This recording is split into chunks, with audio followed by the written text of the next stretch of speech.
m'avoir proposé d'organiser cette expo et ce débat avec nous, les grands-parents pour le climat. Non, moi j'ai été prof avec des grands auditoires et je n'ai jamais utilisé le micro. Dont elle est un membre actif. Mireille a l'habitude de nous accueillir dans son beau salon lors de nos activités. Merci aussi à Jean-Pascal Vaniperzé, grand supporter des grands-parents, et à Caroline Lieberfelding, de même qu'à la Ferme Rose qui nous accueille dans ses locaux. Maintenant, quelques mots pour ceux qui ne connaissent pas l'association des grands-parents pour le climat. Nous venons fêter nos 10 ans en juin et existons dans beaucoup de régions dans le monde.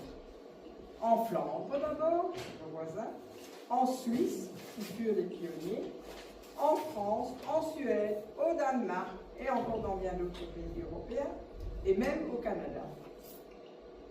En mai 2023, j'ai créé la locale d'Uccle des GPC.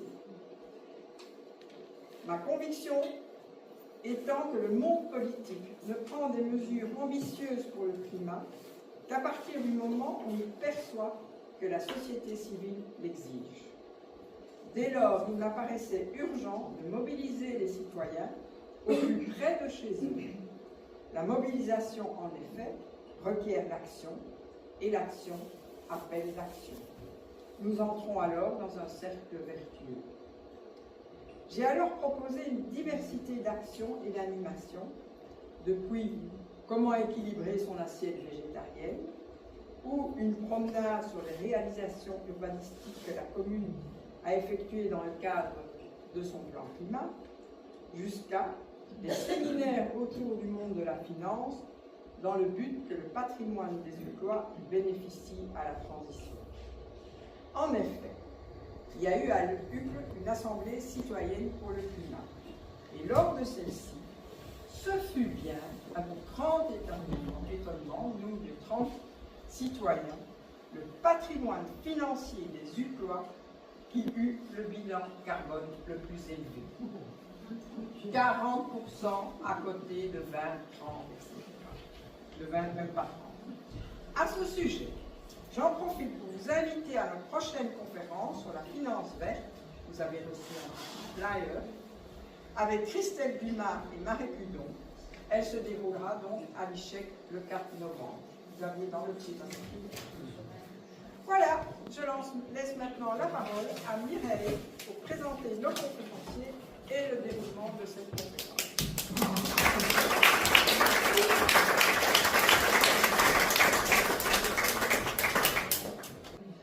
Voilà, donc mon nom, pour ceux qui ne me connaissent pas, je vois beaucoup d'amis dans la salle, mais pour ceux qui ne me connaissent pas, mon nom est Mireille Delprat. Je suis retraitée active de la Commission européenne, où j'ai été notamment conseillère biodiversité à la Direction générale de la recherche. C'était ma dernière fonction qui m'a beaucoup occupée. Alors, je suis particulièrement heureuse de vous accueillir dans cet endroit assez magique. La Ferme Rose, c'est vraiment, voilà, c'est notre histoire collective et on a cette chance d'avoir ces bâtiments. Donc, merci à toute l'équipe de la Ferme Rose, vraiment, qui nous a donné un sacré coup de main. Merci évidemment à Grands-Parents pour le climat et notamment à Cécile qui est extraordinaire de vitalité et de dynamisme. Sans toi, cet événement n'aurait pas été possible, je pense. Et puis évidemment, un grand merci à nos intervenants. Pour l'instant, nous avons la chance d'avoir Caroline, mais bientôt Jean-Pascal va arriver. Et donc, je vais vous présenter dans un instant. Je ne sais pas si je... Alors d'abord, je voudrais vous dire un mot sur le déroulement de cette soirée exceptionnelle qui nous donnera certainement l'envie de nous mobiliser encore plus que nous le sommes actuellement, parce que je pense que dans ce beau parterre, il y a beaucoup de gens qui déjà se mobilisent beaucoup pour la cause. Donc la conférence va durer environ 1 heure. Ensuite, vous pourrez poser vos questions. J'attire votre attention sur le fait que cette première partie de soirée est consacrée au climat et à la biodiversité, sans focus particulier sur l'Antarctique. Les interventions vont être filmées par Arta, qui est ici présent, et seront par la suite postées sur YouTube, sur le site des grands-parents pour le climat et sur mon site web Antarctique. Le YouTube de cette soirée figurera. Alors, première partie de soirée, donc, pour comprendre, avec Caroline notamment et Jean-Pascal. Deuxième partie, pour s'émerveiller, parce que l'émerveillement donne envie de protéger. L'Antarctique, ce continent fascinant, fera l'objet donc de cette deuxième partie de soirée. Et autour d'un cocktail, je vous partagerai mes découvertes, mon émerveillement et le rôle d'ambassadrice que je me suis donné. Je me propose aussi de vous emmener en visite guidée de l'exposition de mes photos et je me réjouis vraiment de cette occasion d'échanger avec vous. Et là, ce sera beaucoup plus informel. Mais dans l'immédiat, donc, je suis ravie de vous présenter Caroline Nieberding. Elle a arraché du temps à son agenda surchargé pour venir nous passer des messages essentiels sur l'avenir de notre planète, avec Jean-Pascal qui, en plus, doit surmonter des tas d'obstacles pour nous rejoindre. Et donc, nous vous en sommes très reconnaissants à tous les deux. Alors, un petit mot, permettez-moi un petit mot personnel. Mon oncle Jacques était physicien. Il considérait, lui, qu'un scientifique n'avait pas à se préoccuper des conséquences de ses découvertes. Nous nous disputions souvent à ce sujet, malgré l'amour et le respect que je lui portais. Et bien voilà l'exemple de scientifiques engagés pour une société en phase avec le vivant. Caroline Nieberding, donc, est biologiste, professeure d'écologie terrestre à l'Université catholique de Louvain, porte-parole scientifique pour la Fondation d'utilité publique Génération Bio. Voilà, donc Jean-Pascal, je le présenterai par la suite. Voilà, mais Caroline, alors je vous laisse la parole. Donc la première bonne nouvelle, c'est toujours bien de commencer par des bonnes nouvelles. Sur les 200 dernières années, globalement, franchement, la situation pour les humains, ça va de mieux en mieux. Donc, je ne sais pas si on s'en rend vraiment compte au jour le jour, mais on vit dans un endroit du monde et dans une génération qui est particulièrement bien lotie, que ce soit l'espérance de vie, comme on le voit ici. Vous voyez qu'on est passé depuis 1770, bon, les chiffres sont tout petits, donc je vais lire un peu les graphiques, jusque ces dernières années, à une espérance de vie mondiale qui est passée de 30 à peu près 75 ans. On vit quand même plus de 2 fois plus longtemps qu'il y a 200 ans. Si on avance, c'est la même chose pour la proportion de gens qui sont capables d'écrire et de lire. On est passé quand même à moins de 15% vers 1820, à pratiquement 80-85% dans le monde. Ou encore, on peut regarder d'autres choses, comme le nombre de gens qui vivent dans des démocraties, c'est-à-dire qui ont le droit de voter, ce qui est quand même essentiel pour avoir un sentiment de liberté et de pouvoir accomplir sa vie. Mais vous voyez ici les graphiques avec différentes informations, mais globalement, la zone rouge, qui était la zone de non-droit, de dictature, a fortement réduit dans différentes régions du monde ces dernières centaines d'années. Donc ça vient d'un site web qui est particulièrement intéressant, qui est en anglais, c'est son seul défaut. Ça s'appelle Our World in Data. C'est d'excellente qualité. Franchement, tous mes collègues sont en train de regarder sur ces données-là aussi pour avoir des informations. Donc globalement, ça va beaucoup mieux. Maintenant, il y a évidemment des mauvaises nouvelles.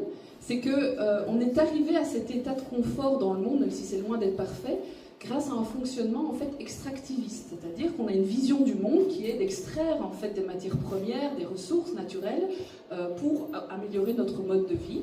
Et ça a eu des conséquences gigantesques. Donc, vous connaissez tous ces graphiques-ci. Peut-être ce qui est un petit peu plus nouveau, c'est que vous les voyez ici sur 3 périodes données, donc de 2009 à 2023. Donc vous voyez qu'il y a différentes limites planétaires qu'on a dépassées. On avait mesuré 7 limites planétaires et puis 9 au cours du temps, donc au cours des années et des analyses successives. Mais ce que vous voyez en orange, c'est le dépassement des limites planétaires. Et actuellement, on a dépassé 6 des limites sur les 9 qui sont absolument essentielles pour garantir la vie à la surface de la Terre. Que ce soit la crise de biodiversité, les dérégulations climatiques, la pollution de l'eau, la quantité d'eau douce disponible. On a vraiment une série de très sérieux problèmes qui sont liés d'ailleurs les uns aux autres. Donc je ne rentre pas ici forcément dans les détails. Si vous avez des questions, on peut toujours y arriver après. Et donc, si on regarde un petit peu plus près ce qui moi, est ma spécialité, donc l'écologie, c'est qu'on est en fait sur cette planète qui est quand même la seule pour laquelle on a la preuve de l'existence de la vie dans tout l'univers, c'est quand même tout à fait particulier.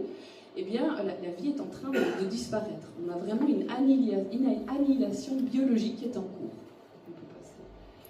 Et ça, on le sait de façon très très certaine, même si on avait des angoisses depuis les années 60, depuis les années 70. Pour ceux qui connaissent le livre Silent Spring de Rachel Carson, bon, c'est pas une nouveauté, mais depuis le rapport de l'IPBES, qui est donc le GIEC des biologistes, l'IPBES, en 2019, le 6 mai, il a sorti donc son rapport mondial, nous avons sorti notre rapport mondial, et nous avons donc constaté qu'on est en train de perdre 1 million d'espèces qui pourraient disparaître dans les prochaines décennies, si on ne change pas notre mode de vie, notre façon donc de fonctionner avec le vivant sur Terre. Alors 1 million d'espèces, est-ce que c'est beaucoup, pas beaucoup? En réalité, actuellement, on estime avec de grandes incertitudes qu'il y a à peu près 10-11 millions d'espèces sur Terre. Donc on perd 1/10 des espèces. Est-ce que c'est grave ou pas grave? Bon, il reste 9/10. Oui, on peut le voir comme ça. Il y a beaucoup de gens qui se disent, d'ailleurs il y a eu beaucoup d'études qui montrent que certaines espèces sont redondantes les unes par rapport aux autres, qu'elles se remplacent. Et que donc au final l'écosystème n'est pas perturbé par la disparition de certaines espèces. Donc c'est une vraie question.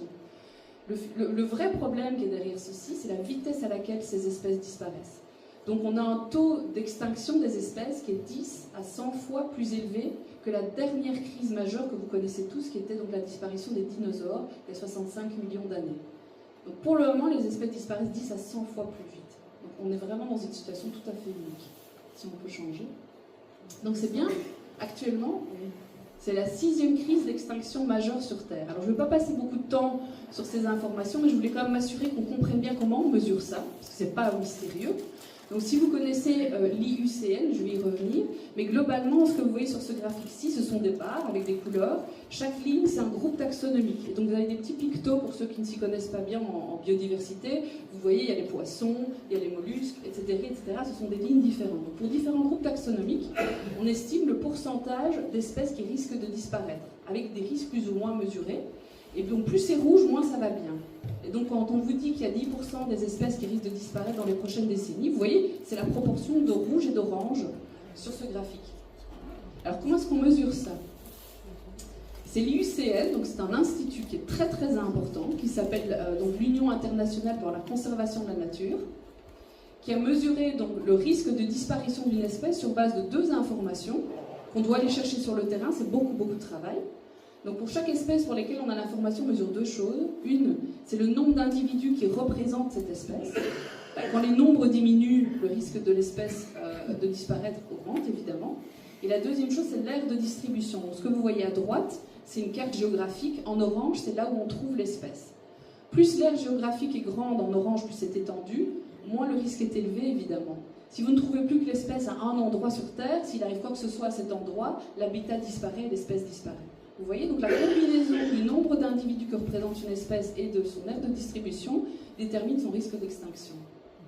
Et c'est ce qu'on voit après qu'on a fait un classement de vert clair à rouge très très sombre en fonction de ces 2 paramètres-là. On a des catégories qui expliquent les choses et qui donnent un risque d'extinction croissant.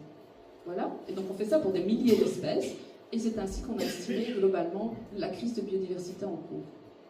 Bon, donc pour les personnes plus âgées, qui allaient déjà en vacances avec leurs parents peut-être dans les années 90 ou même avant, dans le sud de la France, vous vous rappelez tout ce qu'il fallait s'arrêter plusieurs fois le long de l'autoroute pour nettoyer les pare-brises parce qu'ils étaient pleins d'insectes, n'est-ce pas? C'est complètement fini. Et ça, c'est une façon très sensible de se rendre compte de ce que c'est que la crise de biodiversité. C'est la réduction d'abondance en fait des populations. On a de moins en moins d'individus. La plupart des espèces n'ont pas encore disparu, mais elles sont représentées par un tout petit nombre d'individus, et ça se sent très fort par le fait qu'on n'est plus jamais dérangé par la nature, en fait. Et donc c'est ce qu'on appelle en biologie, on appelle ça l'effet pare-brise. Voilà. Et ce qu'on voit sur plus de générations, donc sur nos grands-parents, nos arrière-grands-parents, c'est que même la notion de nature et de ce que c'est que la biodiversité change. Donc des gens qui faisaient des expéditions naturalistes en Amérique du Sud il y a un siècle, vous pouvez lire dans les histoires, les comptes rendus, qui devaient s'arrêter 2 semaines parce qu'il y avait je ne sais quel troupeau de mammifères qui passaient et qui traversaient la zone. Et donc on s'arrêtait 2 semaines parce qu'il y avait des millions de bêtes qui passaient. Ça n'existe plus à la surface de la Terre. Vous voyez, nous, la nature pour nos enfants, c'est d'avoir une maison à la campagne où on va avoir des haies, éventuellement, et 3 papillons qui passent sur l'été. C'est un gros changement quand même. Donc, à cause de quoi cette biodiversité disparaît? Il y a 5 causes majeures, et le climat n'est pas la cause principale.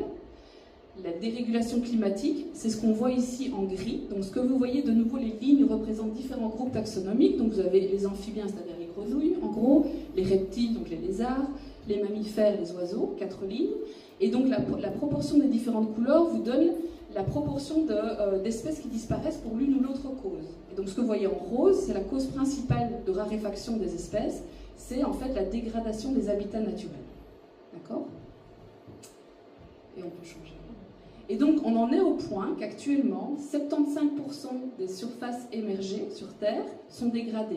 Ça veut dire qu'elles sont modifiées foncièrement par les activités humaines, au point que la biodiversité n'est plus en fait à l'état qu'elle devrait être. On a perdu une partie, voire une grosse partie des espèces. Les derniers habitats naturels, c'est ceux que vous voyez en vert, parce que ce sont surtout des régions qui sont peu habitables, hein, et pas forcément avec beaucoup de biodiversité, puisque les hautes zones de biodiversité, c'est les zones tropicales. Donc, pas du tout là où... Voilà. Et donc, il faut une bonne nouvelle à ce stade, hein, parce que je vois que tout le monde commence à se sentir assez mal, c'est normal, c'est assez anxiogène. Donc la bonne nouvelle numéro 2, pour relancer les troupes, c'est qu'on est arrivé à un accord qui est quand même historique, qui est l'équivalent des accords de Paris pour le climat en 2015. Il a eu lieu en décembre 2022 à Montréal. Et quand même, on les appelle les accords de Kunming-Montréal.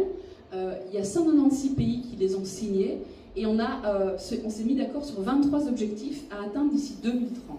Alors, il y a beaucoup d'objectifs. Le principal, c'est quand même qu'on va restaurer, attendez, accrochez-vous bien, 30% des terres, voilà, des terres et des mers, d'ici 2030, hein, donc dans moins de 5 ans. Je vois que vous vous rendez compte comme nous que c'est totalement irréaliste. Néanmoins, ça a été signé, et donc il y a une certaine volonté d'y arriver. Alors, une autre bonne nouvelle, je ne détaille pas les 23 objectifs, ce serait terrible. On peut passer. Merci. Mais ce que je veux dire ici, c'est qu'une autre bonne nouvelle qui est liée, c'est que ces objectifs de biodiversité, de restauration des terres, ils sont en fait alignés aux objectifs climat, en grande partie, et aussi aux objectifs de Sustainable Development Goals, donc les objectifs de développement durable des Nations Unies. Et donc ce graphique est un petit peu compliqué, mais ce que vous voyez en fait avec les barres colorées, c'est que globalement, chaque fois que c'est vert, vert clair ou bleu, eh bien c'est qu'il y a effectivement une congruence dans les objectifs pour restaurer la biodiversité, pour restaurer le climat, et en même temps pour restaurer aussi tous ces objectifs de démocratie, d'égalité, de féminisme et autres que l'environnement. Donc ça veut dire qu'on arrive mondialement quand même à se rendre compte que les solutions sont partagées, quels que soient les problèmes. Ça c'est quand même assez magique. Voilà. Alors, en pratique, ça veut dire quoi? En pratique, différents rapports, dont celui du Club de Rome que vous connaissez souvent, c'est donc de 1972, je pense, oui, 1972, ou des rapports beaucoup plus récents, disent la même chose globalement. Il va falloir qu'on sorte de cette façon de travailler avec notre environnement naturel, qui est une vision extractiviste. Il va falloir qu'on ait une autre façon de fonctionner, et on est arrivé à la conclusion par différents angles, que ce soit les rapports climat, biodiversité, qu'il va falloir développer une économie du bien-être. Qu'est-ce que ça veut dire? Et comment est-ce qu'on va financer ça? On peut passer à la question. Donc d'abord, il faut comprendre en fait d'où vient cette économie extractiviste. Elle vient de différents dogmes. Un dogme, c'est le dogme économique. On est encore dans une situation dans la majorité des pays du monde, on pense qu'un pays qui est en bonne santé a un produit national brut croissant. Et ça amène en fait à des absurdités au niveau environnemental, on peut passer, qui sont que, par exemple, quand on détruit une forêt, ce qui arrive dans beaucoup de régions du monde vu le prix du bois, eh bien en fait ça va augmenter le PNB. Pourquoi? Parce qu'on vend le bois. Et donc ce fameux capital naturel, on peut l'appeler capital si on veut, en lieu de constituer une perte, parce qu'on le perd, la forêt n'existe plus, il constitue en fait une sorte de asset, un truc positif qui est financé.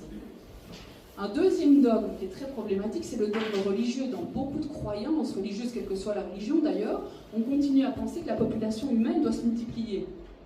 Et même dans nos régions ici en Belgique, vous le savez peut-être, c'est que très récemment, on a réduit en fait les allocations familiales qui avant augmentaient, d'autant plus qu'on avait un grand nombre d'enfants.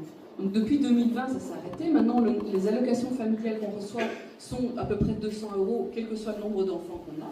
Mais en général, avant, quand on avait 2 ou 3 enfants, on recevait beaucoup plus d'argent que pour le premier. Donc imaginez, c'est vraiment un dogme qui est enfoncé en fait dans notre cerveau. Et le troisième dogme, c'est le dogme patriarcal. Et donc je voudrais en parler un tout petit peu parce qu'en fait cette vision d'extraction en fait, des ressources, c'est une vision de domination où en fait l'humain se place au-dessus des autres espèces. Et c'est exactement la même chose entre humains. Le dogme patriarcal, c'est aussi de penser que les hommes, et en particulier les hommes blancs, dominent en fait par rapport aux femmes, aux enfants, aux personnes âgées, etc. C'est pour ça qu'on parle de chef de famille, de bon père de famille, qu'on continue à donner le nom du père. Enfin, tout ça change, mais très lentement. Et donc, on s'est rendu compte en fait que l'acquisition de l'autonomie financière et de l'autonomie en termes légaux, c'est-à-dire le droit de vote, le droit de choisir son époux, le droit de choisir le nombre d'enfants, dans les pays en voie de développement, c'est le principal facteur qui réduit en fait la démographie. Et on va vraisemblablement stabiliser la démographie assez rapidement grâce à cette prise en fait d'autonomie des femmes. Donc, la bonne nouvelle, numéro 3 à ce stade, c'est que ces dogmes sur lesquels fonctionne notre société extractiviste sont en train de s'écrouler. Je vous ai déjà donné quelques exemples, mais de nouveau, quand on regarde Our World in Data, ce qu'on voit, c'est qu'ici, quant aux droits des femmes, quelles que soient les choses qu'on regarde, donc par exemple le droit d'ouvrir un business, le droit de voter, le droit d'être payé la même chose pour le même travail, et vous voyez toutes ces lignes, elles montent vers le haut. Donc au cours du temps, au cours des dernières décennies, la situation s'améliore pour les femmes. Elle est loin d'être parfaite, ce serait vraiment trompeur de le dire, mais néanmoins, on constate que le droit des femmes progresse. Et donc cette vision dominante, donc de domination, que ce soit sur l'environnement ou sur les femmes, est en train de s'écrouler. Et ça s'appelle d'ailleurs, c'est un mouvement qui s'est créé, qui s'appelle l'écoféminisme, qui s'est rendu compte qu'en fait, on a le même problème, que ce soit pour l'environnement ou pour l'égalité entre les gens. Voilà, on peut en parler. Alors bon, on continue avec les mauvaises nouvelles. Ça, je ne sais pas si vous vous en rendez compte. Moi, personnellement, je n'avais pas vraiment bien compris jusque récemment, donc ça peut valoir la peine de le dire, mais c'est que cette transition énergétique dont on parle beaucoup, par exemple, récemment, on m'a dit, passer des énergies fossiles comme on devrait le faire en transition, on accumule des couches. Et oui, maintenant, on a de l'énergie photovoltaïque en plus, on a de l'énergie nucléaire en plus, mais on ne s'est pas débarrassé du reste qui augmente aussi exponentiellement. Donc ça, c'est un vrai problème de croire que la transition a commencé, et c'est ce que dit notamment le monsieur qui a écrit ce bouquin-là, qui s'appelle donc Jean-Baptiste Frézat, si vous voulez en savoir plus. Alors, on peut continuer. Alors, on retourne dans les bonnes nouvelles. La bonne nouvelle sur laquelle tous les experts sont d'accord, que ce soit pour l'énergie ou d'autres aspects de la transition, c'est que les solutions pour transitionner, elles existent. Elles sont là. On pourra en développer de plus complexes, mais en fait, on a tout ce qu'il faut. Et il y a un vilain mot qu'on n'ose pas encore trop dire, c'est le mot sobriété quand même. Hein. Alors, pour parler de sobriété, moi, ce que j'aime bien de faire, c'est de voir comment vivaient les gens il y a 100 ans ou il y a 200 ans. Si on pense à Louis XIV, que tout le monde connaît, qui était le roi soleil, l'homme le plus puissant de la planète, en tout cas selon lui, dans cette région du monde, eh bien, quand on regarde son espérance de vie, elle était de 77 ans, ce qui est moins, en fait, qu'en Belgique. En moyenne, on vit 81 ans. Par ailleurs, sa santé était très fragile, parce qu'il y avait des tas de problèmes de santé terribles, tandis que nous, en fait, on vit en moyenne en bonne santé jusqu'au moins 64 ans. Et par ailleurs, il n'avait pas de chauffage dans son château, il n'avait pas d'électricité, il n'avait pas d'antibiotiques. Donc globalement, en fait, sa qualité de vie au roi Louis XIV, qui était quand même, en fait, elle avait quand même le sentiment d'être extrêmement bien loti, eh bien, est bien moindre que n'importe qui dans cette salle. Vous voyez? Et si on continue, ce qu'on voit aussi, ce qui est très intéressant, je trouve, par rapport ici à ce que vous disiez avec Uccle et le pourcentage d'émissions carbone associé à la population de Uccle et à l'épargne de Uccle, c'est qu'on sait maintenant que 1% des gens les plus riches sur Terre, eh bien, en fait, l'essentiel de leur émission, notamment carbone, c'est dû aux investissements qu'ils font, c'est pas dû à leur mode de vie. Donc ça veut dire qu'on peut leur demander de changer leurs investissements, et donc changer globalement la vitesse à laquelle la transition va se passer, sans changer leur mode de vie. Ils peuvent continuer à vivre de façon complètement décadente et exagérée, à la limite, ce n'est pas le principal problème. Le principal problème, c'est qu'ils investissent dans la transition. 70% de leur empreinte carbone, c'est ça. Et donc ça, c'est un rapport de Oxfam aux États-Unis qu'il a récemment montré. Je pense que c'est une bonne nouvelle. Donc voilà. Ce qu'a montré les derniers rapports IPBES, on arrive tout doucement à la fin, c'est que, donc il y a eu 2 gros rapports qui sont sortis cette année, donc les rapports des GIEC, des biologistes, c'est le rapport Nexus et le rapport TCA, on peut en parler un peu plus, mais ce sont aussi des bonnes nouvelles. C'est-à-dire que par exemple, ils ont montré en fait que les différentes solutions qu'on a mis au point au niveau technique pour résoudre les dérégulations climatiques, pour résoudre par exemple le problème de scarcity, de la rareté en eau, pardon, ou les problèmes alimentaires pour des gens qui meurent de faim sur Terre, ou les problèmes de biodiversité, eh bien, c'est quand on combine ces différentes solutions que l'efficacité en termes d'euros investis par effet est le plus grand. Donc en fait, c'est beaucoup mieux de se concentrer sur des solutions intégrées, ça va être beaucoup plus rentable, que de se concentrer uniquement sur le climat ou uniquement sur la biodiversité. Alors si on passe à la dia suivante, on le voit comme ça, où on voit que sur la première ligne, en fait, eh bien on voit des avantages avec ces petites flèches bleues pour l'ensemble des crises qui ont été étudiées et des solutions techniques qui sont proposées quand on les intègre. C'est ce qu'on appelle l'approche Nexus, c'est-à-dire l'approche en fait d'interrelation entre ces différentes crises. Et c'est plus efficace que quand on regarde par exemple de s'occuper uniquement des problèmes de conservation ou uniquement des problèmes de climat. Là vous voyez en fait que ça a parfois des effets délétères sur d'autres crises. C'est pas une très bonne idée. Vous voyez, mais donc, je pense que c'est très positif. Alors, entrons en action, c'est ça que je voudrais vous proposer. Je pense qu'on est au bon endroit dans cette ferme, parce que le problème principal auquel on peut s'attaquer à l'échelle individuelle et à l'échelle systémique, on le décide directement au niveau structurel avec nos gouvernements ou à l'échelle individuelle en tant qu'individu, c'est de travailler sur les restaurations des terres. Et ces restaurations des terres, en fait, on peut le comprendre sous l'angle en fait, du régime alimentaire. Alors que montre ce graphique? Ça vient de nouveau de Our World in Data. Vous voyez en fonction de différents régimes alimentaires la quantité de terre nécessaire pour nourrir tout le monde. Alors ce que vous voyez qui est très clair, j'espère, c'est que la première ligne, elle est beaucoup plus élevée que les lignes en dessous. Et qu'est-ce qu'il y a au-dessus qui différencie donc, le régime alimentaire du premier niveau par rapport aux autres? C'est la quantité de viande qu'on mange, et en particulier le bœuf et le mouton.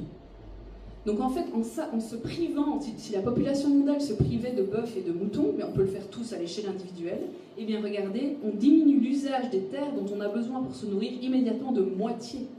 C'est gigantesque. Donc ça veut dire que si on le fait à l'échelle de la planète, on a directement un espace de la taille de l'Amérique du Nord, c'est quand même 2 milliards d'hectares, qui sont libérés. Donc on n'a plus de problème de crise de biodiversité. D'accord ? Et en fonction de régimes alimentaires plus stringents, si on réduit par exemple encore en plus le poulet ou le lait, etc., on réduit encore notre empreinte écologique. Et donc ça, c'est un axe en fait de résolution assez fort.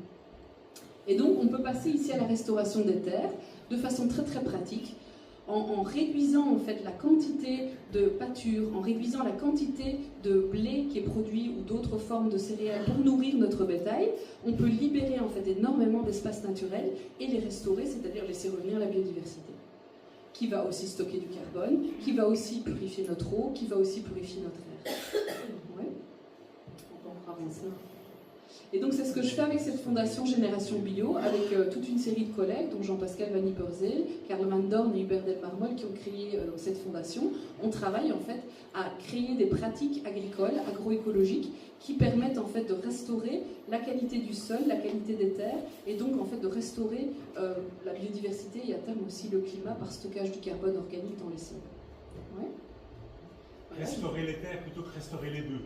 Oui, effectivement.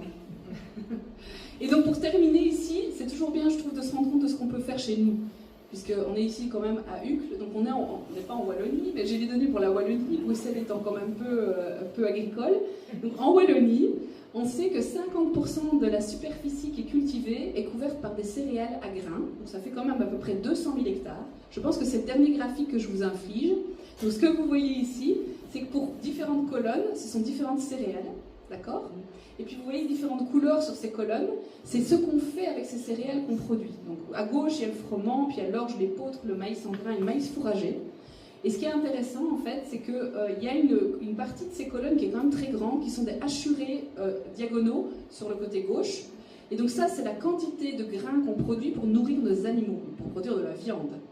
Et ce que vous voyez ici, c'est qu'aussi en Wallonie, et pourtant encore importer de la nourriture pour notre bétail, eh bien la moitié des céréales qu'on produit, c'est pour nourrir notre bétail.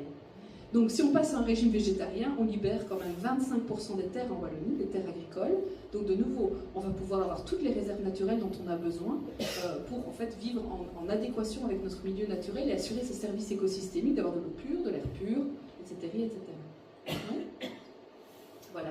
Et donc pour terminer, si on veut restaurer les terres en Belgique, il y a deux choses principales à faire. La première, c'est donc mieux utiliser notre territoire. Donc de commencer par manger différemment, ça va directement affecter l'utilisation des terres et donc potentiellement après agir au niveau politique pour changer évidemment la gestion des terres. Et alors par ailleurs, de l'autre côté, c'est changer notre mode de vie au niveau des importations. Je ne sais pas si vous vous rendez compte que 80% de ce qu'on mange en Belgique, c'est importé. C'est énorme, hein. Et c'est importé notamment de régions à haute biodiversité. Et donc on dégrade en fait cette biodiversité dans les zones tropicales pour importer de la nourriture pour notre bétail. C'est ces fameux accords Mercosur dont vous avez sûrement entendu parler. Alors c'est particulièrement urgent parce que j'ai écrit ici que d'ici 5 ans, on est censé avoir un plan très clair pour la Belgique que la ministre Dalk doit rendre en 2026 à la Commission européenne concernant la restauration de 30% des terres en Wallonie d'ici 2030. Pour le moment, on est à 8% de réserves naturelles, hein. On n'est pas encore bien loin. Voilà, je crois que j'ai fini. Voilà. Merci de votre attention.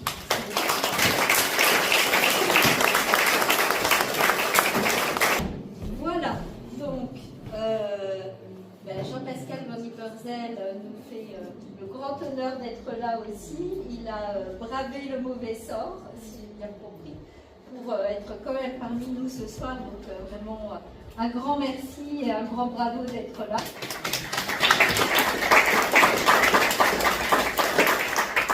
Il est professeur ordinaire émérite de climatologie à l'Université catholique de Louvain et professeur invité à l'Université de Liège, ancien vice-président du GIEC, pour ceux qui ne le connaissent pas, donc le groupe d'experts intergouvernemental sur l'évolution du climat, et fondateur de la plateforme wallonne pour le GIEC. Et par ailleurs, il joue un rôle important dans le mouvement Grands-parents pour le climat, une des raisons pour lesquelles il est parmi nous ce soir. Donc un grand merci d'être là, un grand merci à tous les deux. Caroline, je dois dire que votre exposé, je l'ai trouvé passionnant. Et alors j'ai adoré cette alternance de positif et de moins bon. Ça fait du bien. Ça fait du bien d'avoir ces plages quand même de ressourcement. Donc un grand merci et je vous laisse la parole. Merci beaucoup, merci pour votre présence. Et je vais aussi alterner entre les mauvaises nouvelles et les bonnes, mais je vais mettre une bonne partie des mauvaises au début et je vais terminer par les bonnes, ou en tout cas les informations sur les moyens d'action dans la deuxième partie de mon exposé. Alors, je vais commencer par cinq points clés de ce que je voudrais dire. Le premier, c'est que en quelques mots, c'est réel, les changements climatiques, ils sont bien là. Le deuxième, c'est qu'ils sont bien causés par les activités humaines. C'est quelque chose qui est maintenant, qui fait l'objet d'un consensus parmi les scientifiques, en tout cas ceux qui sont compétents pour parler du sujet.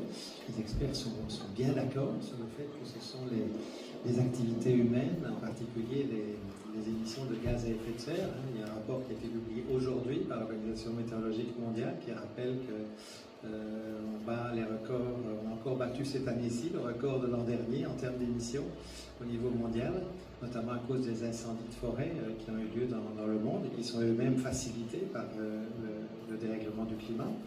Le quatrième point, c'est que ça fait mal aux humains, ça fait mal aux écosystèmes, ça commence à faire mal à l'économie aussi, donc il y a des impacts des changements climatiques qui sont de plus en plus visibles, de plus en plus importants. Et le cinquième point, c'est le point le plus important, c'est qu'il y a, malgré ces constats difficiles, il y a de l'espoir, il est possible d'agir pour faire beaucoup de choses qui vont dans l'autre sens. Alors je vais commencer par une série de faits. Et le premier fait, c'est que nous utilisons, en fait, si nous prenons un peu de recul par rapport à ce que nous faisons, nous utilisons l'atmosphère comme une grande poubelle. Et on y met, sans réfléchir, des gaz qui sont pour la plupart invisibles. Le CO2 est invisible, le méthane est invisible, qui participent à l'isolation thermique, une couche d'isolation thermique qui devient de plus en plus épaisse autour de la Terre. Et si on fait cette comparaison avec une couche d'isolant thermique qui devient de plus en plus épaisse autour de la Terre, donc une comparaison avec ce que nous faisons autour de notre corps en hiver quand nous avons froid, à savoir ajouter une couche d'isolant thermique, on ajoute un pull, on ajoute un manteau, on rajoute encore d'autres couches si on a froid, et plus on rajoute de couches, plus on va avoir chaud. Mais on comprend bien que si on n'arrête pas d'ajouter des couches, à un moment donné, on risque d'avoir trop chaud et de suffoquer. C'est un petit peu ce qu'on est en train de faire avec la Terre, comme je vais vous le montrer dans un instant. C'est pour cette dia-ci que j'espérais qu'il y ait le moins de lumière possible, parce que je sais qu'elle est très sombre.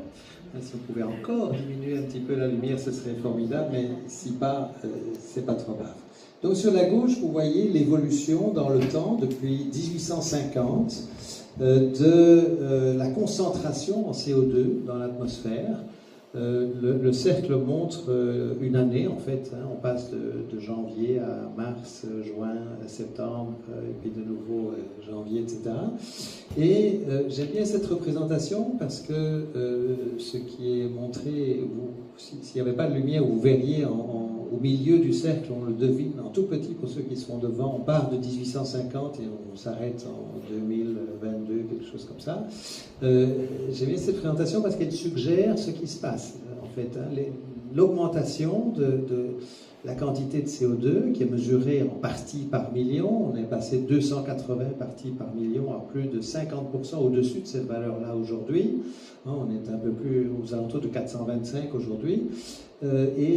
Si j'aime bien cette présentation, c'est parce qu'elle suggère visuellement cette augmentation de l'épaisseur de l'isolant. Et sur la droite, vous devinez une évolution qui est assez parallèle à l'évolution de la couche de CO2, de l'épaisseur de la couche de CO2. C'est en fait la température en moyenne mondiale, c'est plus précisément les écarts en température par rapport à une température de référence qu'on a pris comme la moyenne de la fin du 19e siècle. On a déjà augmenté la température, vu cette température moyenne augmentée d'un point de vue climatique d'à peu près 1,2 degrés.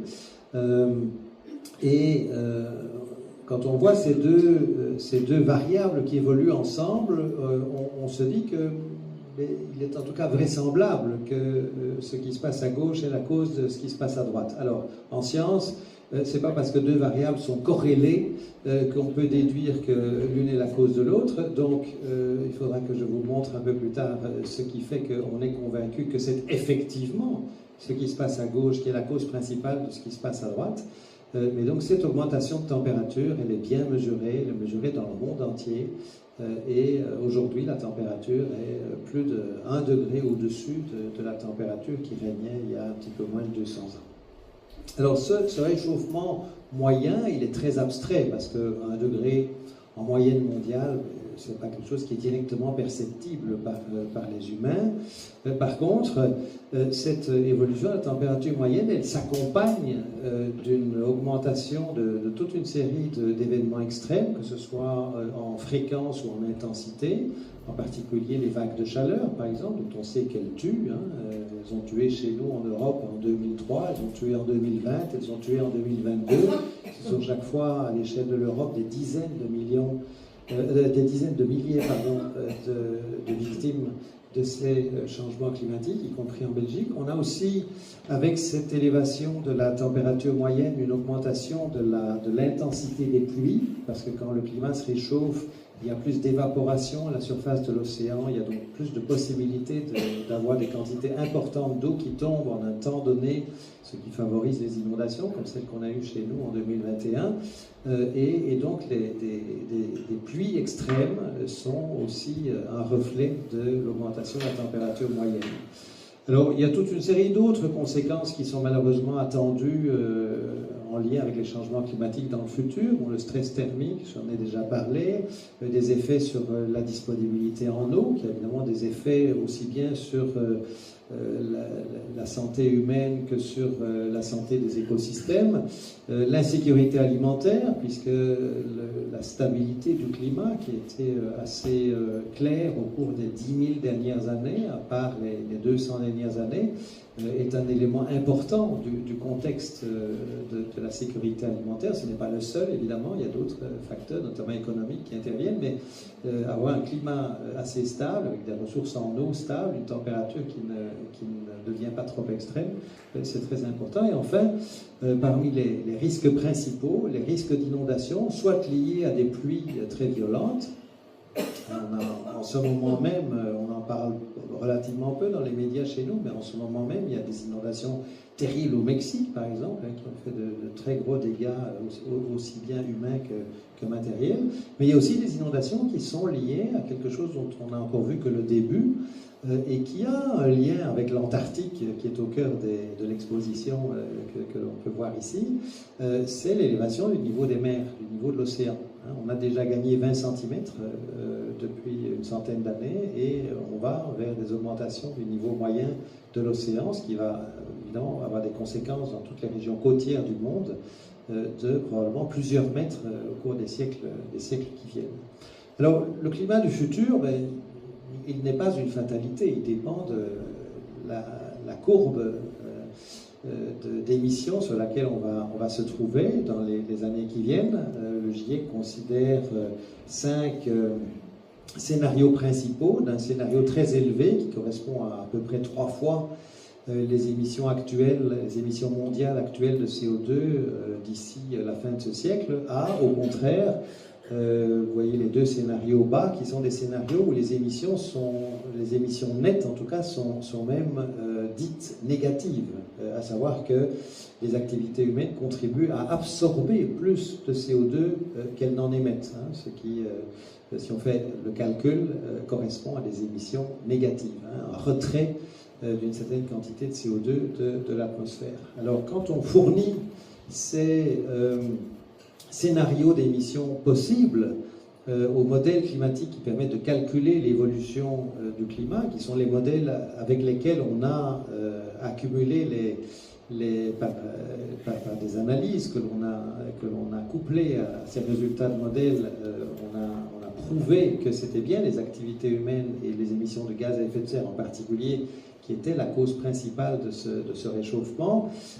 Quand on fournit donc ces scénarios au modèle climatique, voilà les évolutions de température que l'on a pour les 80 années qui viennent, avec une augmentation de température qui est soit maîtrisée et qui reste en dessous de 1,5 à 2 degrés au-dessus du niveau pré-industriel, ce qui correspond à peu près aux objectifs de l'accord de Paris, pour les 2 scénarios les plus bas, ceux qui aboutissent à des émissions nettes nulles à peu près au milieu de ce siècle, et des émissions qui deviennent nettes négatives à la fin du siècle, et au contraire pour le scénario le plus élevé, mais c'est une température de 4 ou 5 degrés supérieure à celle du 19e siècle, et une température qui, vous le voyez bien, ne s'arrête pas de monter en 2100, parce que le diagramme s'arrête en 2100, mais la température continue à monter. Alors, quand on regarde la répartition dans l'espace de cette température, on voit que cette répartition est loin d'être uniforme. On a un réchauffement qui est beaucoup plus marqué sur les continents que sur l'océan. L'océan a une très grande inertie thermique, dont le réchauffement est plus fort là où la plupart des humains vivent. Mais il est aussi plus fort quand on s'approche des régions polaires, en particulier de l'Arctique. Donc voilà encore un autre lien avec l'exposition qui vous est ici présentée, puisque tant en Arctique qu'en Antarctique, même si c'est plus fort en Arctique qu'en Antarctique, le réchauffement est plus important pour toute une série de raisons dans lesquelles je ne vais pas rentrer ce soir. Et cette température moyenne qui a déjà augmenté de 1,2 degré à peu près, elle a sans doute déjà dépassé ce que j'appelle la température de conservation des grandes calottes glaciaires du Groenland et de l'Antarctique, qui contiennent des quantités phénoménales d'eau sous forme de glace, et si cette glace fondait, ce qu'elle a malheureusement commencé à faire, eh bien ça va évidemment contribuer, ça va être un des facteurs qui va contribuer à l'élévation du niveau de l'océan. Et donc ce risque d'une élévation du niveau de l'océan de plusieurs mètres d'ici un siècle ou deux, il est aussi lié à l'effet de la température sur l'état de ces calottes glaciaires.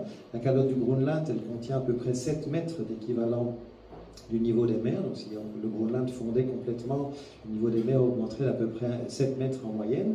L'Antarctique, c'est entre 60 et 70 mètres. Donc les deux ensemble, je ne sais pas à quelle altitude on est ici, je sais que l'altitude 100 n'est pas très loin, mais les deux ensemble amènent, si les deux calottes glaciaires fondent, l'eau pas très très loin de là où nous sommes pour le moment. Et aujourd'hui, pour visualiser un petit peu les choses, c'est à peu près 1 milliard de tonnes de glace rien qu'en Antarctique qui fond en moyenne sur l'année tous les jours et demi.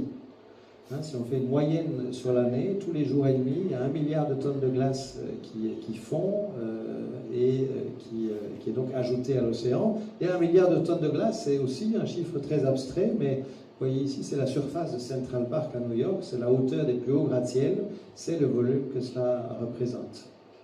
Et voici la traduction en termes de courbes pour l'élévation du niveau des mers, de nouveau pour les 5 scénarios que je vous ai montrés. Donc 50 cm à la fin du siècle, c'est quelque chose qu'on n'évitera pas. Hein, en plus des... donc pas en plus des 20 qu'on a déjà, donc c'est au minimum 30 cm de plus au-dessus des 20 qu'on a déjà, et pour le scénario le plus élevé, vous voyez que la courbe de couleur supérieure donne à peu près 1 mètre pour la fin du siècle, mais qu'il y a un petit pointillé qui dit s'il y a une instabilité de la calotte glaciaire, et c'est justement principalement l'Antarctique qui est concernée, une partie de la calotte antarctique qui est concernée, eh bien on pourrait avoir, vous voyez là, la courbe pointillée entre 1,5 et 2 mètres de plus à la fin du siècle, et aussi sur une courbe qui clairement est en train de s'accélérer. Si on va voir un peu plus loin, 2300, donc 2100, 2300, bon, on ne sera plus là, d'accord, mais je défends l'idée que 300 ans, c'est encore une échelle de temps humaine. Hein. Si vous allez à la Grande Place de Bruxelles, vous admirez des bâtiments qui datent de plus de 300 ans, donc 300 ans, c'est encore une échelle de temps humaine. Eh bien, 300 ans, pour le scénario supérieur, on se trouve entre 2 et 7 mètres d'élévation du niveau des mers, 2 mètres au minimum, 7 mètres au maximum, mais de nouveau avec une petite remarque, un tout petit caractère, c'est pour ça que je les ai agrandis dans le cadre à gauche, c'est qu'une élévation de plus de 15 mètres du niveau des mers n'est pas exclue pour un scénario avec des émissions élevées. Donc les effets des changements climatiques en termes d'élévation du niveau de l'océan, on en a encore vu que le tout début, hein, avec les petits 20 cm qu'on a déjà vu. Un autre fait, c'est que la pollution de l'air, qui est après tout causée très largement par les mêmes facteurs que le dérèglement du climat, à savoir la combustion des combustibles fossiles, et du bois dans une moindre mesure, eh bien elle tue, parce que cette pollution de l'air, rien qu'en Europe, elle fait à peu près 500 000 décès chaque année.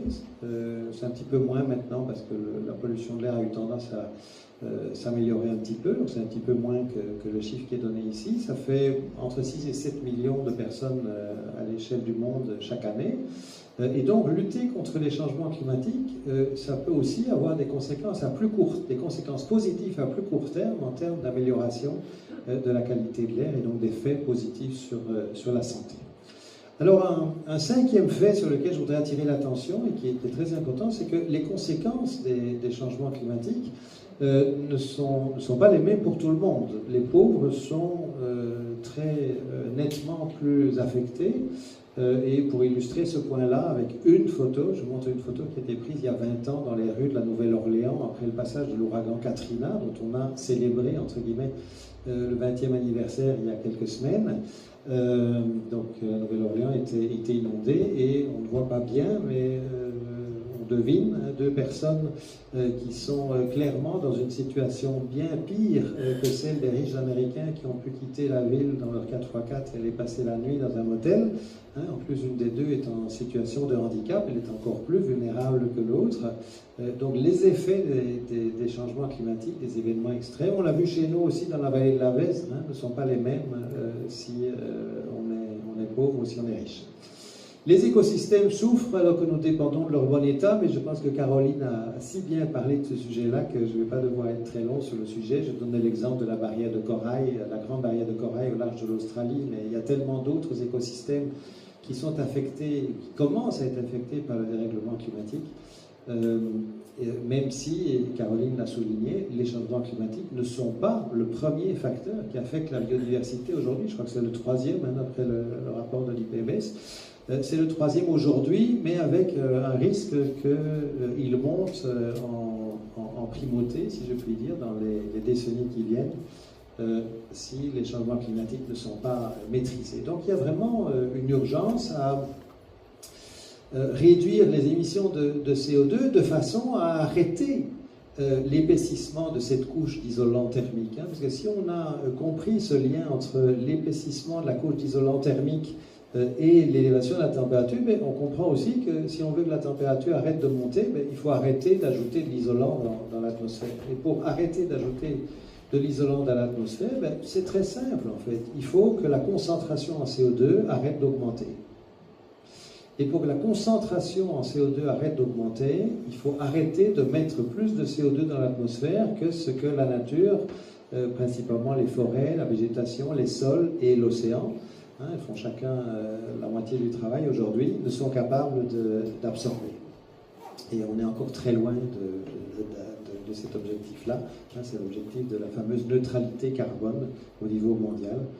On en est très loin. Et une des raisons pour lesquelles on en est très loin, c'est qu'il y a par ailleurs des efforts délibérés des lobbies fossiles pour semer le doute à propos de la qualité de la solidité de la science qui est derrière les diagnostics que je vous présente. Quelques chiffres ici.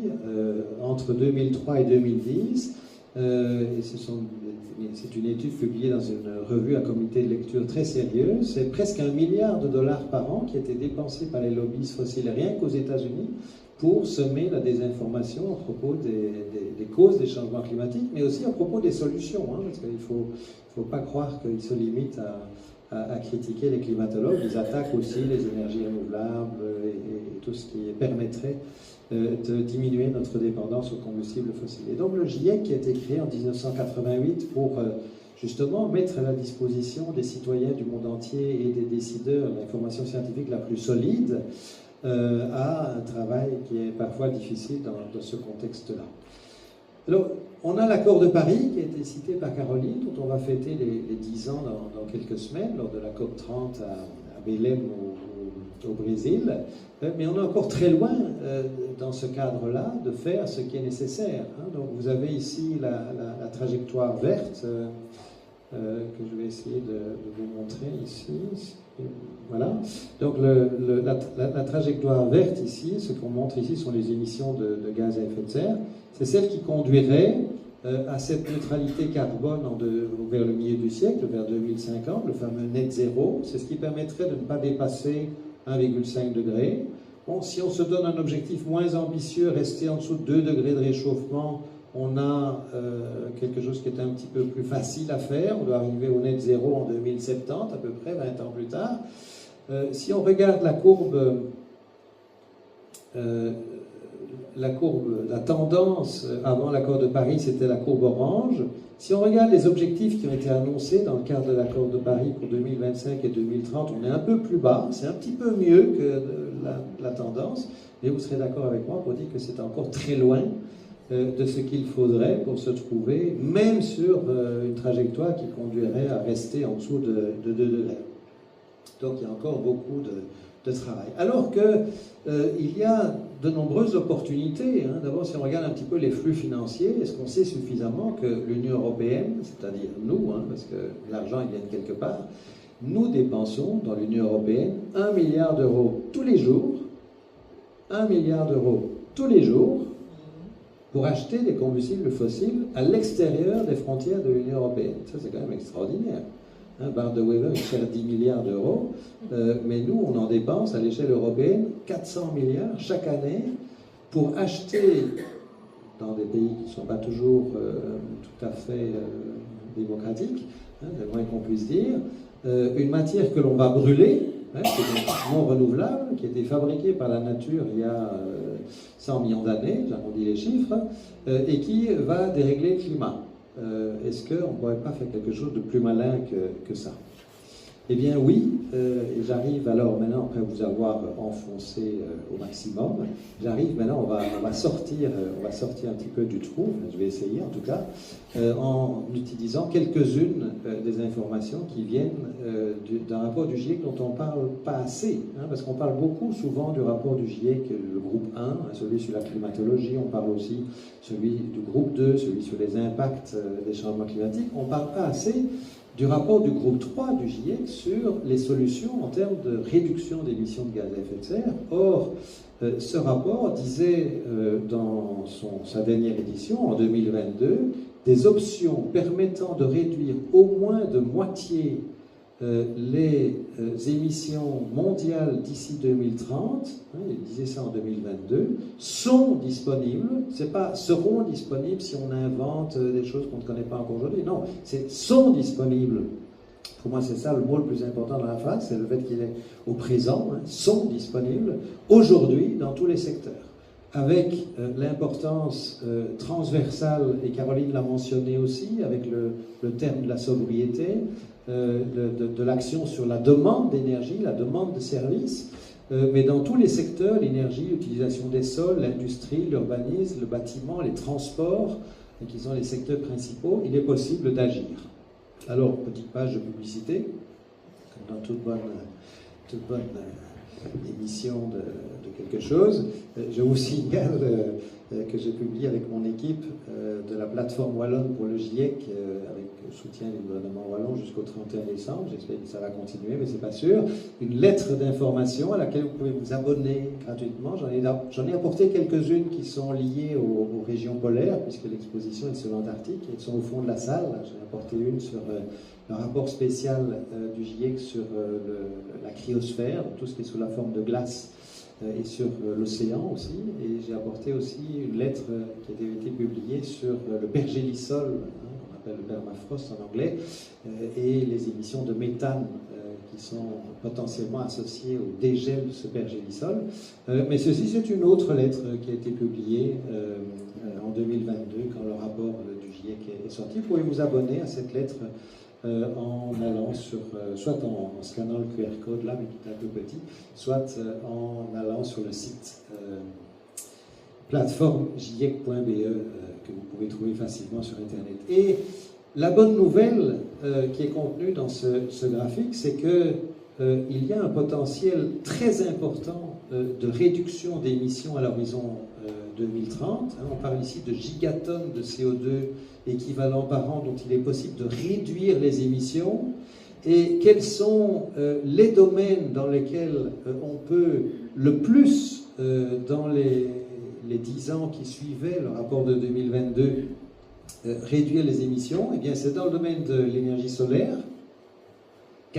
plus de 4 gigatonnes de CO2 à l'échelle mondiale, de l'énergie éolienne, et puis la réduction. Alors ça, c'est amusant quand même. On fait ce soir une conférence ensemble sur climat et biodiversité. Moi, je vous parle du climat, et dans la conférence sur le climat, je vous dis que en deuxième position dans les solutions mises en avant pour le GIEC, il y a l'arrêt de la conversion des forêts et d'autres écosystèmes en autre chose. Et ça, c'est justement un des sujets dont Caroline a parlé tout à l'heure. Donc, ça va, on est bon, on est assez cohérent. Et en quatrième position, en importance, vous voyez aussi la séquestration de carbone dans l'agriculture. C'est aussi un potentiel d'absorption de CO2 très, très important. Donc, on ne va pas évidemment les passer tout en revue, mais les solutions, les éléments de solution, ils sont là. Et quand le GIEC dit qu'il est possible de diviser par 2 les émissions en 2030, c'est en additionnant toutes ces possibilités. Ceci, c'est la suite dans le domaine du transport, de l'industrie notamment. Donc voilà. Alors je vais parcourir très rapidement, parce que je sais que le temps passe, 10 éléments de solution. Évidemment, ce n'est pas exhaustif, on aurait pu en prendre 36 autres. Je crois que le premier, c'est une question de volonté politique. Je crois que la survie de l'humanité et des écosystèmes, elle doit être une priorité, elle doit devenir une priorité à tous les niveaux de pouvoir. Et c'est un euphémisme de dire que, en tout cas chez nous, ce n'est pas encore tout à fait le cas pour les gouvernements que nous avons pour le moment. Alors, on a l'accord de Paris, qui date d'il y a 10 ans, très bien, mais je vous ai dit tout à l'heure qu'il y avait encore du chemin à faire pour le réaliser.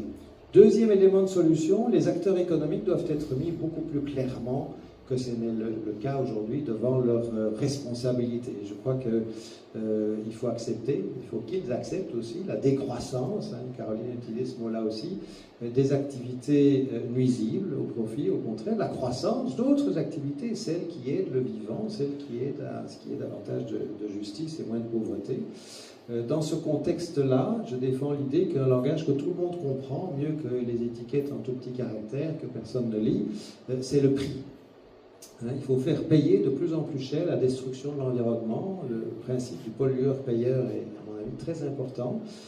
Mais il faut faire très attention, ce qu'on ne fait pas toujours assez, à la manière dont on utilise l'argent que l'on récolte en faisant payer la pollution, en utilisant l'argent pour la réparation, la transition et surtout, pour que ce soit accepté, d'augmenter les prix des produits qui polluent, en évitant les effets sociaux sur les plus pauvres, ce qui avait été un peu oublié quand, en 2018, on a augmenté en France le prix du diesel. On a eu des gilets jaunes dans la rue, on peut le comprendre, parce que c'est d'autres volets. Le volet de l'utilisation des fonds récoltés pour éviter les effets sociaux n'avait pas été suffisamment réfléchi. On a aussi consacré une lettre de la plateforme sur la manière de faire payer la pollution d'une manière juste en Europe. La transition, c'est d'ailleurs un terme utilisé maintenant dans le cadre des COP et des accords climatiques internationaux. La transition elle-même vers un système plus propre, plus durable, doit être juste. On ne va pas transformer le système énergétique polonais, pour prendre un exemple que tout le monde peut comprendre, si on ne s'occupe pas de l'emploi de ceux qui sont aujourd'hui mineurs de charbon. C'est aussi l'esprit, Caroline l'a aussi cité, des 17 objectifs de développement durable des Nations Unies, qui ont aussi 10 ans. Ils ont aussi été adoptés il y a 10 ans, avec le numéro 13 qui est l'action climatique, le numéro 14 qui est la protection de la vie sous l'eau, et l'objectif numéro 15 qui est la protection de la vie sur la terre. Et le numéro 1, c'est l'élimination de la pauvreté. Je ne vais pas vous faire tous les autres, mais c'est en ayant une vision holistique, une vision intégrée. On a aussi l'égalité des genres ici, qui nous est chère à tous les deux, Caroline et moi. C'est dans le cadre d'une vision holistique et intégrée que l'on peut progresser beaucoup plus rapidement dans tous les domaines. J'ai déjà parlé de la sobriété, de l'importance de la réduction de la consommation d'énergie. Le bâtiment, c'est un domaine dans lequel on peut agir énormément, justement, pour réduire la consommation d'énergie, tout en ayant des effets positifs dans toute une série de domaines, parce que sur les mêmes bâtiments, on peut installer des panneaux solaires, par exemple, des bâtiments qu'on a préalablement isolés. Isoler les bâtiments, installer des panneaux solaires, ça crée de l'emploi aussi, donc on peut aussi avoir des effets économiques positifs. Et c'est un sujet qui a aussi été étudié, aussi bien par le GIEC que par une lettre sur la réconciliation de l'habitat et du climat. Domaine de la mobilité, des transports, on a donné beaucoup trop souvent la priorité à la voiture. Je viens très rarement en voiture aujourd'hui, moi j'ai eu tort aujourd'hui, mais je venais chercher un vélo pliant, un nouveau vélo pliant que j'ai acheté, donc voilà, je suis venu en voiture parce que je devais aller à différents endroits et finir par venir ici. J'ai eu un accident, mais d'habitude je viens avec les transports publics. Il faut plus de transports publics, il faut réduire la priorité qui a été donnée beaucoup trop longtemps aux automobiles, il faut donner la priorité à la mobilité douce et aux piétons. Et les véhicules qui restent, ils doivent être électrifiés le plus vite possible. C'est quelque chose dont je suis convaincu. C'est évidemment un sujet qui a été aussi abordé par le GIEC. Je ne vais pas en dire plus sur l'alimentation parce que Caroline a déjà très bien expliqué pourquoi un des changements à faire, c'est manger moins de viande. Je voudrais rappeler que le soleil nous fournit, c'est trop peu connu, toutes les 2 heures en moyenne pour l'année, autant d'énergie à la surface de la Terre que ce que nous consommons, toutes énergies confondues dans le monde en un an, 2 heures, 1 an. Alors quand on sait ça, je pense qu'on sait sur quel cheval il faut miser. Sur le long terme en tout cas, on ne va pas passer du jour au lendemain à un système énergétique entièrement basé sur les renouvelables bien sûr, mais le cheval sur lequel on doit miser à long terme, ce sont bien les énergies renouvelables qui, pour la plupart, viennent du soleil. Parce que la pluie, elle vient du soleil aussi. Je veux dire, il n'y a pas de pluie s'il n'y a pas un cycle hydrologique qui est alimenté par le soleil. Il n'y a pas de bois s'il n'y a pas la photosynthèse. Donc, il y a beaucoup d'énergies renouvelables qui viennent du soleil. Et la bonne nouvelle, c'est que le coût de la captation de ces énergies renouvelables, le solaire photovoltaïque et l'éolien en particulier, eh bien, la tendance générale Hein, je sais bien qu'il y a des fluctuations, il y a parfois des matériaux qui viennent plus chers, donc il y a eu quelques fluctuations vers le haut plus récemment aussi, mais la tendance générale, c'est à une forte diminution, ce qui facilite évidemment l'adoption de ces techniques. Enfin, le dernier point sur lequel je voulais attirer l'attention, c'est que les banques et le système financier ont une responsabilité importante, Caroline l'a mentionné aussi, et petit à petit, certaines se rendent compte, à la marge en tout cas, encore trop à la marge, que réaliser les 17 objectifs de développement durable, c'est aussi une opportunité économique. Le GIEC a également parlé de l'importance de mettre les finances au service de la transition et de la protection du climat, alors que les besoins sont très importants. Hein, les flux financiers qui sont aujourd'hui consacrés à la protection du climat sont 3 à 6 fois plus bas que ce qui serait nécessaire à l'horizon 2030. Donc en conclusion, il y a tellement d'autres, c'est le sens de ce dessin, de cette caricature, il y a tellement d'autres raisons que la seule protection du climat, l'indépendance énergétique, la préservation des forêts tropicales, la soutenabilité, les jobs dans le domaine des énergies renouvelables, etc., le fait que les villes deviennent agréables, etc. Il y a tellement d'autres raisons de protéger le climat qu'on se demande pourquoi on ne le fait pas beaucoup plus. Donc on a le choix de rester sur la trajectoire actuelle qui nous conduit à peu de choses près au monde qui est montré ici sur le schéma de droite, plus 3, plus 4 degrés à la fin du siècle, avec les 3, plus 4 en moyenne. Hein. Si vous allez voir la légende, vous allez voir que dans le nord de l'Europe, en Scandinavie, c'est 5, 6, 7 degrés de plus.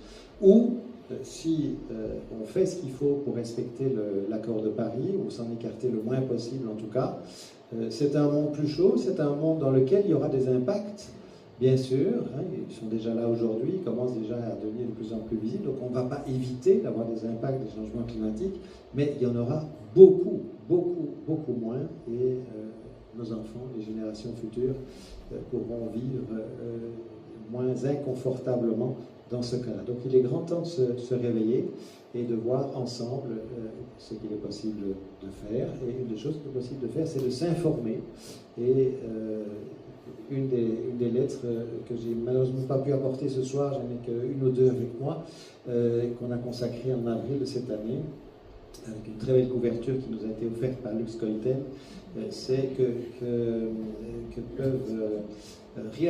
peuvent aider à réaliser nos gestes au quotidien dans 4 domaines: l'alimentation, les transports, l'habitat et l'habillement.